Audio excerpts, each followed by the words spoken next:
Bab 2 Sejarah Singkat Sains, Hakikat dan Perkembangan Sains. Pertama-tama, kita perlu menjelaskan apa arti sains. Di kosakata Arab Islam, kata untuk sains adalah ilm, sama dengan kata yang digunakan untuk pengetahuan.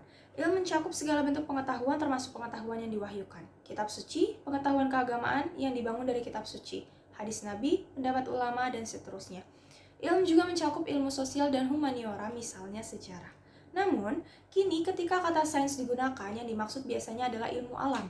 Upaya kita mengerti alam dan jagat raya serta penjabaran dan penjelasan mengapa dan bagaimana benda-benda bekerja seperti begini atau begitu. Upaya mengerti cara kerja dunia sekeliling kita sudah ada sejak awal keberadaan manusia. Sejak zaman dulu, berdasarkan apa yang kita ketahui dari lukisan di gua dan batu, kulit dan tulang hewan, dan bukti lain, manusia selalu kagum dengan gejala alam, terutama kejadian di langit, perubahan fase bulan, meteor, komet, dan lain-lain.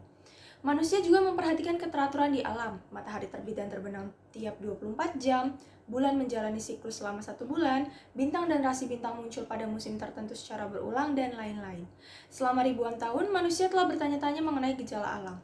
Jadi, bolehlah dikatakan bahwa ilmu alam sudah ada sejak awal keberadaan manusia. Bersama kemajuan pemikiran manusia, kita jadi mengerti bahwa penjelasan atas gejala alam mesti diatur oleh sejumlah kaidah dan tata cara. Orang tak bisa sekadar menyatakan suatu penjelasan, tak peduli betapapun berilmu atau berwenang dia.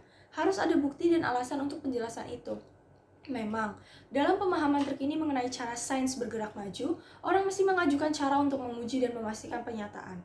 Cara agar orang lain bisa mengecek kebenaran pernyataan itu, prinsip itu bernama falsifiabilitas dan diajukan filsuf sains asal Austria Karl Popper pada 1930-an.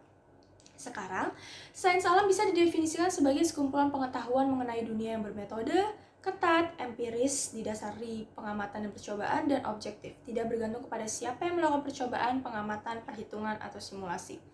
Sains juga sudah mengalami perubahan selama beberapa abad terakhir. Sains mengalami revolusi sains dan menjadi modern.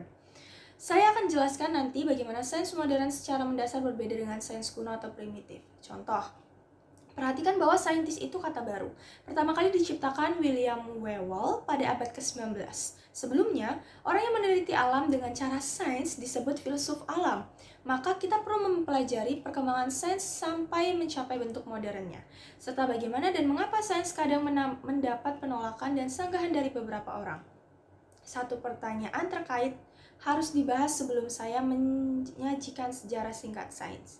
Apakah sains mengalami kemajuan terus-menerus berangsur-angsur? Atau apakah sains melompat-lompat melalui penemuan-penemuan besar yang mengubah kumpulan pengetahuan yang ada? Sejak lama, bahkan sampai pertengahan abad ke-20, sains dipandang mengalami kemajuan perlahan, selangkah demi selangkah, selapis demi selapis. Namun Thomas Kuhn, ahli sejarah dan filsafat sains abad ke-20, mengguncang keadaan ketika dalam bukunya The Structure of Scientific Revolution. Dia mengajukan pandangan bahwa sains mengalami periode sains normal ketika ada paradigma dominan yang dipakai semua orang untuk bekerja. Tapi kemudian kemunculan dan penumpukan keanehan kadang memaksa perombakan serius paradigma dominan di satu bidang, sehingga terjadi revolusi. Paradigma baru menggantikan paradigma lama. Jadi, kita bisa bilang bahwa sains secara umum maju perlahan-lahan tapi kadang melompat. Grafik di bawah menggambarkan secara kasar bagaimana saya menjelaskan kemajuan sains menuju kebenaran. Sains kuno abad ke-3 sebelum Masehi, abad ke-6 Masehi. Para ahli sejarah memberitahu kita bahwa catatan gejala alam dan kegiatan sosial berbagai bangsa di bumi menunjukkan beberapa kecenderungan umum yang menarik. Pertama, pengetahuan geometri mendasar dan canggih tampak cepat muncul. Teorema Pythagoras, kuadrat panjang sisi miring segitiga sikus-sikus sama dengan hasil penjumlahan kuadrat panjang dua sisi lainnya, diketahui dan digunakan sejumlah budaya dan peradaban, dari Asia dan Timur Tengah sampai Eropa. Kedua, astronomi. Karena alasan jelas adalah sains betulan pertama yang muncul di semua tempat dari Tiongkok sampai Amerika. Langit memang menampilkan keteraturan, tatanan, keindahan, dan kemegahan setiap siang dan malam, mengundang suatu bentuk pemahaman, penjelasan, atau penafsiran. Ketiga, sains secara umum dan astronomi secara khusus hampir selalu berkaitan dengan agama. Manusia selalu percaya bahwa gejala alam dan jagat adalah tanda-tanda bagi kita dari atas, dan bahwa kita mesti menghubungkan penjabaran sains atas gejala apapun dengan maknanya. Hubungan akrab antara sains dan agama sebenarnya berguna karena gejala alam atau jagat berkaitan dengan ritual agama, yang kemudian perlu diatur dan pada gilirannya mendorong pertumbuhan astronomi atau astrologi, yang membutuhkan matematika yang makin lama makin canggih. Peradaban Mesir zaman Firaun membuat kemajuan besar dalam matematika, astronomi, dan kedokteran. Geometri awalnya diperlukan untuk mengukur tanah, terutama karena banjir sungai Nil sering menghapus batas antar tanah milik orang. Geometri makin penting dalam proyek-proyek pembangunan besar selama berabad-abad, misalnya piramida dan kuil. Mesir juga dikenal menguasai alkimia dan pengobatan dengan ramuan dan teknik pembuatan mumi. Semuanya mendorong penelitian dan kemajuan beberapa aspek sains alam. Peradaban lain yang banyak menyumbang kemajuan sains adalah peradaban Sumeria atau Babilonia di Mesopotamia, Irak. Sejak sekitar 3500 sebelum Masehi, bangsa Sumeria membuat catatan penting pengamatan astronomi di ribuan lempeng tanah liat. Pengetahuan dan penerapan teorema Pythagoras bisa ditemukan di catatan dari sekitar 1800 SM sebelum Masehi. Orang Babilonia juga ahli astronomi membuat kalender matahari, syamsiah, dan bulan komariah, serta tabel daur untuk memperkirakan kemunculan bulan, planet, dan gerhana. Di Yunani, sains muncul bercampur filsafat sejak sekitar abad ke-6 atau ke-7 sebelum Masehi. Thales 640-546 sebelum Masehi sering disebut sebagai bapak sains.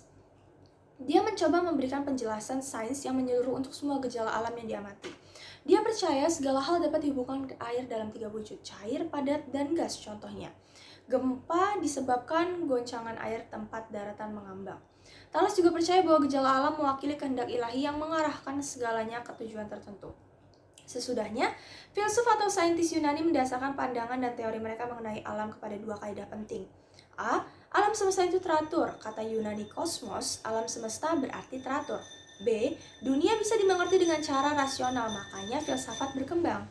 Gagasan penting lain muncul di filsafat Yunani, teleologi, bahwa benda-benda bergerak menuju suatu tujuan karena kecenderungan sifat mereka yang ditetapkan ilahi. Kita akan lihat bahwa sains modern menolak teleologi serta hanya mempertahankan kaidah keteraturan dan cara penemuan rasional. Satu konsep penting yang muncul di antara para filsuf dan ahli alam Yunani adalah atom. Dari atomos, berarti tak bisa dibagi, mewakili bagian terkecil unsur apapun. Pada abad ke-5 sebelum Masehi, Leukipos memperkenalkan gagasan tersebut. Gagasan atom kemudian diterima dan diperluas muridnya Demokritos kira-kira 460-370 sebelum Masehi. Argumen Yunani untuk menunjukkan bumi itu bulat. 1. Kapal yang bergerak ke arah cakrawala cenderung lenyap dari pandangan secara mendadak, tidak pelan-pelan, menyiratkan permukaan bumi melengkung. 2. Para pelancong zaman dulu sudah memperhatikan bahwa ketika mereka berpergian ke selatan di Mesir, posisi bintang-bintang dan rasi bintang berubah banyak, dan malah bisa terlihat rasi-rasi bintang baru yang tak dapat dilihat di utara. Penjelasannya didukung geometri sederhana adalah bahwa bumi mesti berbentuk bulat. Aristoteles mengamati bahwa bayangan bumi yang terlihat di bulan ketika gerhana bulan jelas menunjukkan bentuknya bulat. Aristoteles berhujah bahwa menurut fisika, karena zat padat berat cenderung bergerak menuju pusat bumi, gravitasi versi dia, maka bumi mesti membentuk dirinya menjadi bola. 5. Bola dianggap bentuk paling sempurna, jadi bumi mesti berbentuk bola. Bangsa Yunani juga mengembangkan geometri dan astronomi, mengajukan argumen kuat yang menyatakan bumi itu bulat sejak abad ke-6 sebelum Masehi dan menghasilkan model geosentris yang terkenal, yang tetap dominan selama hampir 2000 tahun termasuk di peradaban Islam. Namun perlu diperhatikan juga bahwa Aristarchos dari Samos ialah orang pertama yang mengajukan model heliosentris tata surya, menempatkan matahari di tengah, tapi diabaikan hampir semua ahli astronomi sampai abad ke-16. Pencapaian lainnya mencakup perhitungan akurat panjang keliling bumi oleh ahli geografi Eratosthenes dan pembuatan katalog bintang pertama oleh Hipparchos kira-kira 190-120 sebelum Masehi. Plato dan Aristoteles selain banyak berkontribusi untuk filsafat juga memajukan metodologi penelitian sains dengan membahas keunggulan dan keabsahan penalaran deduktif dan induktif. Penalaran deduktif adalah alur pemikiran logis langkah demi langkah yang berawal dari prinsip umum atau hipotesis sampai ke kesimpulan yang berasal dari asumsi awal. Itu biasa dilakukan di filsafat dan matematika. Jika titik awalnya benar, maka kesimpulannya akan benar jika deduksi dilakukan menurut aturan logika yang benar. Di sisi lain, penalaran induktif berawal dengan pengamatan, lalu pembuatan aturan umum atau untuk berdasarkan pola yang diamati. Itu cara sains biasanya bekerja, atau setidaknya bermula. Pengamatan dan pola pengarah ke pengajuan hipotesis atau hukum, yang menjadi sumber kesimpulan yang lalu diuji untuk memeriksa apakah usul hipotesis atau hukumnya tepat. Aristoteles juga memberi banyak sumbangan penting dalam sains, terutama di astronomi atau kosmologi dan biologi, mengajukan teori mengenai langit, juga tentang sebab akibat biologis dan keragaman hayati. Dia banyak mengamati tumbuhan dan hewan, menggolongkan ratusan jenis hewan dan membedah lusinan hewan. Maka Aristoteles merupakan contoh filsuf saintis yang meneliti dan memberi sumbangan besar ke banyak topik. Di bidang kedokteran, Hippocrates kira-kira 460-370 sebelum Masehi yang dikenal karena sumpah Hippocrates yang sampai sekarang masih diucapkan dokter dan pekerja medis lain, mampu menjabarkan banyak penyakit dan kondisi medis. Dokter Yunani terkenal lain, Galenos 129 sampai kira-kira 200 Masehi, mengembangkan teori mengenai tubuh, cara kerja organ tubuh, dan melakukan sejumlah operasi bedah canggih termasuk di mata dan otak. Di Alexandria, Mesir yang dipengaruhi Yunani, ahli matematika Euclides, kira-kira 325-265 sebelum Masehi, yang sering disebut Bapak Geometri, memberi metodologi yang mantap untuk matematika berdasarkan aksioma dan teorema. Aksioma adalah asumsi awal yang dipercaya benar tapi tak bisa dibuktikan. Teorema adalah pernyataan yang bisa buktikan, berawal dari aksioma serta menggunakan aturan dan metode logika. Stoikeia atau elemen, karya Euclides dianggap salah satu buku terhebat yang pernah ditulis dan masih digunakan hingga sekarang, juga di Mesir. Archimedes memberi sumbangan penting bagi matematika tapi lebih dikenal sebagai ahli fisika dengan karyanya mengenai cairan atau daya apung dan statika, kaidah dasar tuas. Tidak banyak yang tahu bahwa peradaban India juga memberi sumbangan besar ke matematika dan sains. Peradaban India punya sejarah panjang dari 4000 sebelum Masehi di lembah Sungai Sindu, di mana telah ditemukan sisa-sisa bangunan kuno yang konstruksinya menunjukkan pengetahuan matematika dan statika sampai abad ke-15 Masehi ketika Nilakanta Somayaji 1444 sampai 1544. Ahli matematika dan astronomi di Kerala membuat model langit yang canggih atau orbit planet sebelum revolusi eliptika Kepler. Sebelumnya, pada abad ke-6 dan ke-7 Masehi, para saintis India memperkenalkan konsep-konsep matematika penting yang dimanfaatkan para saintis Arab Muslim. Aryabhata 476-550 di Aryabhatia memperkenalkan beberapa fungsi trigonometri dasar, termasuk sinus, kosinus, dan kosekan, tabel trigonometri, serta teknik dan prosedur prosedur matematika. Pada abad ke-7, Brahmagupta menjelaskan bagaimana 0 digunakan sebagai angka desimal dan pengisi tempat. Sistem angka 0 sampai 9 digunakan para saintis Arab Muslim dimulai oleh Al-Khwarizmi kira-kira 780 sampai 850 sebagai angka Arab dan sesudahnya digunakan hampir universal dikenal sebagai sistem angka Hindu-Arab. Kemudian sains zaman pertengahan abad ke-6 Masehi sampai pertengahan abad ke-16 Masehi.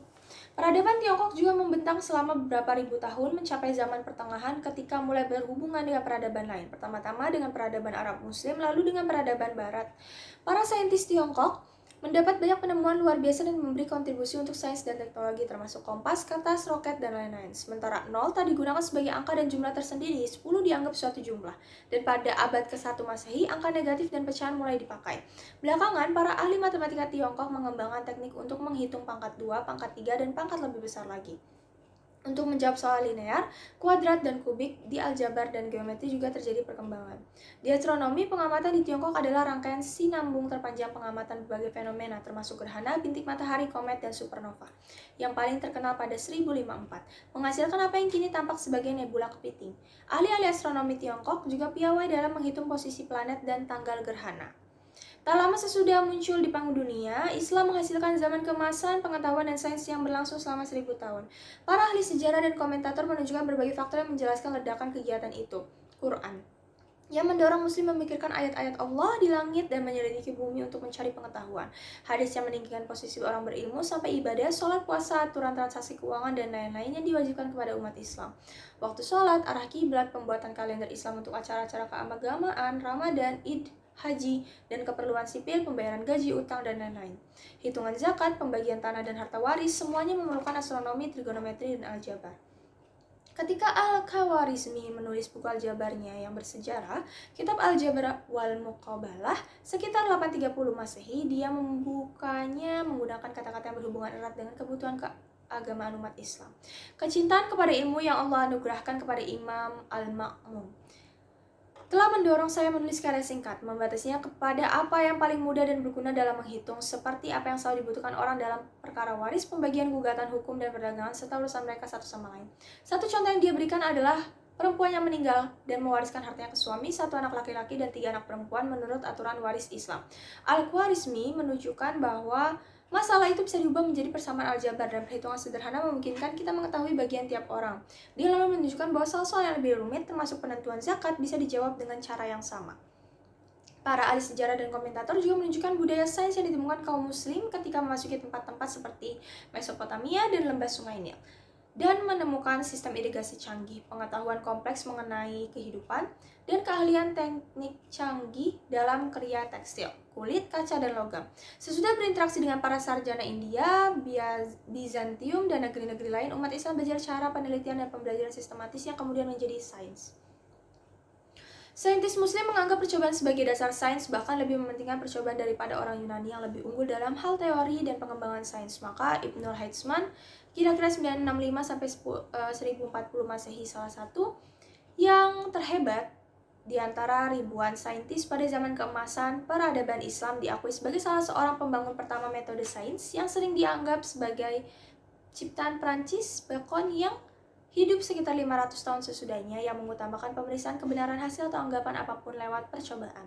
Ibnul Heitzman juga dianggap sebagai bapak optika karena karyanya Kitab Al-Manazir atau Kitab Optika kira-kira 1000 Masehi, yang bukan hanya menunjukkan dengan tegas bahwa penglihatan adalah hasil cahaya yang memasuki mata bukan karena cahaya keluar dari mata, memberikan penjelasan fisik dan fisiologis proses penglihatan, melainkan juga menyajikan banyak alat optik, cermin berbagai bentuk, dan gejala optik termasuk pemantulan dan pembiasan. Terima kasih.